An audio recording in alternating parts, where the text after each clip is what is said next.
আসসালামু আলাইকুম প্রিয় শিক্ষার্থীবৃন্দ। তো আপনারা যারা জাতীয় বিশ্ববিদ্যালয়ের শিক্ষার্থী রয়েছেন, তো আপনারা যারা 2024 সালে ডিগ্রি পাস ও সার্টিফিকেট কোর্স প্রথম বর্ষে শিক্ষার্থী রয়েছেন, তো আপনাদের যে ইন কোর্স পরীক্ষা, তো সে বিষয়ে কিন্তু একটা বিজ্ঞপ্তি প্রকাশ করা হয়েছে। তো বিজ্ঞপ্তিটি প্রকাশ করা হয়েছে 14 আগস্ট 2025।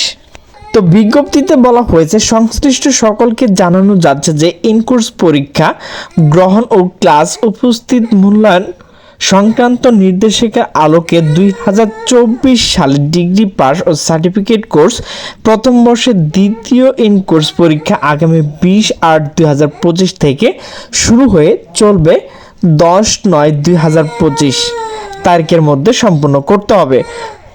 তো এখানে কিন্তু ইন কোর্স পরীক্ষা গ্রহণ ও উত্তরপত্র প্রেরণ নিয়মাবলী রয়েছে। তো এগুলো কিন্তু কলেজ কর্তৃপক্ষ করবে, তো এগুলো কিন্তু তোমাদের দেখার দরকার নাই। শিক্ষার্থীবৃন্দ, আমার ভিডিওটি যদি ভালো লাগে তাহলে অবশ্যই লাইক কমেন্ট শেয়ার করুন। সকলে সুস্থ থাকবেন, ভালো থাকবেন, আল্লাহ হাফেজ।